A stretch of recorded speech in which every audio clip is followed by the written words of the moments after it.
A fundamental aspect of the experience is what I call the life review, where you're confronted by a true picture of your own behavior towards others. This is why people often burst into tears during ayahuasca sessions, because you suddenly realize that you're not such a nice guy as you thought you were, Right. and that you've actually been toxic and damaging and hurtful to others. Ayahuasca shows you that mercilessly. It shows you the pain that your words and your actions have caused to others from their point of view, not from yours. It's so difficult for us to put ourselves into other people's shoes. Ayahuasca obliges us to do that, and that can be very painful. Because you suddenly realize that you, in a way, are putting your own immortal destiny in jeopardy by the cruel words that you have spoken to others down the years, and these come back to you to haunt you. But it's painful, but it's a vital teaching because it gives you the opportunity to change that behavior in the future, to become more nurturing, more loving, more consciously careful about the feelings and needs of others than you've been before. Ayahuasca is a tremendous teacher in that respect. And secondly, there's the powerful visionary elements of ayahuasca, the contact with intelligent entities. In the Amazon, ayahuasca is often seen as a female spirit, and it's well known that she presents herself in the form of a serpent, a gigantic anaconda-type serpent, sometimes as another creature of the jungle, a jaguar, and sometimes as a human woman. And I've met Mother Ayahuasca in all of these forms.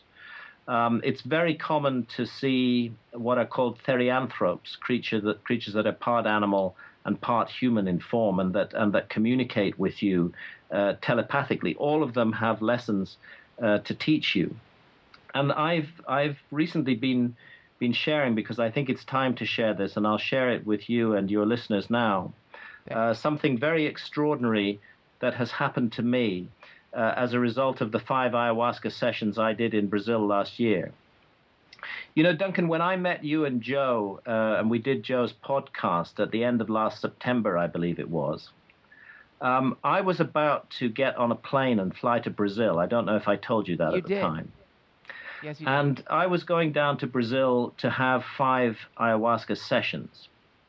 Now, prior to that trip, I had been smoking cannabis for 24 years. I was 61 then. I'm 62 now. I started smoking cannabis quite late. I was 37 years old when I started. And initially, it was a relatively small part of my life. But as the years went by, it became a larger and larger part of my life. When I wrote The Sign and the Seal, I only smoked cannabis of an evening after I'd finished writing. It was a kind of have a pipe and get a little drowsy and go to sleep. But when I wrote Fingerprints of the Gods, I was smoking cannabis from morning to night. Let's say 14 hours a day, 7 days a week, every week of the year. Wow. And this carried on. I switched eventually to vaporizer technology. One of the things that I would urge anybody working with cannabis is try to get hold of a vaporizer because it's much more helpful for your lungs than the combustion products in smoke.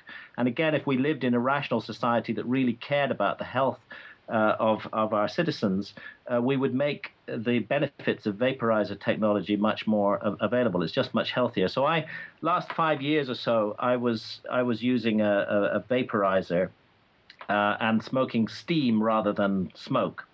But at a certain point, I transitioned from somebody for whom cannabis was a useful ally and a friend that helped me, a plant ally, that helped me with the creative process and with my writing. I transitioned into somebody who was abusing cannabis. And I think that really the moment I started using cannabis 7 days a week and 14 or 16 hours a day, I became that person who was serving cannabis rather than being served by it. And in the latter years, many friends, and particularly my beloved partner, Santha, noticed changes in my behavior, that I became increasingly distrusting, that I became paranoid, that I became very easily angry in certain circumstances, irrationally so. And this was driven by paranoia and mistrust. And I refused to accept that cannabis was in any way implicated in this. I believed that cannabis was a fundamental aspect of my life, that I would never be able to write my books without cannabis. So when I met you and Joe last September, I was at the end of a 24-year non-stop cannabis habit, and I didn't know I was at the end of it. I had no idea that I was at the end of it until I went down to Brazil, and I had 5 ayahuasca sessions. And in those 5 ayahuasca sessions, I was shown with the most graphic and merciless clarity how awful I had become, how terribly I was treating my partner, the cruel words that I was saying, the suspicion and paranoia that I was manifesting all the time. And I was shown that I was poised on the edge of an abyss, and that if I continued to smoke cannabis, I would go over the edge of that abyss into total insanity, and that I would become a very harmful and toxic person. It scared the shit out of me. I've never had ayahuasca sessions so powerful as these. They turned my life completely upside down. And during these sessions, I began to voice the intent. I didn't believe that I would be able to give up cannabis. I never believed that. It was so much a central part of my life. And I'm not one of those people who gets really dreamy with cannabis. When I smoke cannabis, I'm actually quite focused and together. I can write, and I did write extensively with cannabis. And I just felt it was a central part of my life, and I would never give it up, and I wouldn't be able to write books without it. But I did say during the ayahuasca sessions, when we had the sharing the next day, I did say I've been shown visions of myself, and I've realized I have to change my relationship with cannabis. Well, when I came back to England in October of 2011, after a long flight, the first thing I did was get my vaporizer out and fire up a big bowl of cannabis. Yes. And I filled the bag, and I had first puff on the bag, and I was filled with a feeling of horror and self-loathing. And I persisted. I took a second puff on the bag, and I suddenly just had this most terrible, awful feeling, and I realized that I physically could not continue to smoke cannabis. Ayahuasca had actually taken the matter out of my hands. I was not going to smoke cannabis anymore, and I expelled the vapor from the bag, closed it up. Over the next few days, I got rid of my stash, and I have never, since that day, a full year has passed now, I've never touched cannabis again. I haven't ever smoked it again. And this to me is like a miracle. It's a miracle that's happened to me. Now, I don't want to put cannabis down.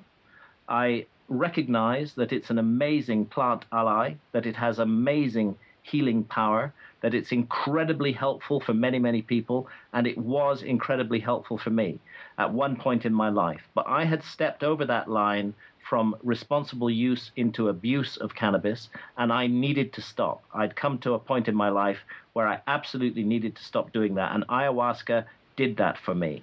I was put through the mill in those 5 sessions of ayahuasca. I was shown the truth about myself, and when I came back and the old habit reemerged and I tried to smoke cannabis again, I physically could not do it. I feel like a new man. I feel a huge monkey has been taken off my back, and far from my writing being diminished by the absence of cannabis, I'm far more productive and far more eloquent and effective as a writer today than I was a year ago.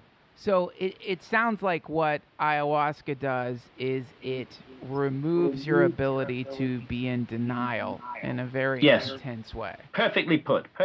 That's exactly what ayahuasca does. It strips away all the illusions and leaves you with the truth.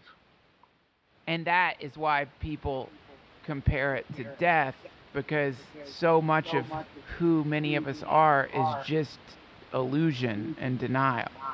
Yes, a construct that we present to the world, how we want the world to see us.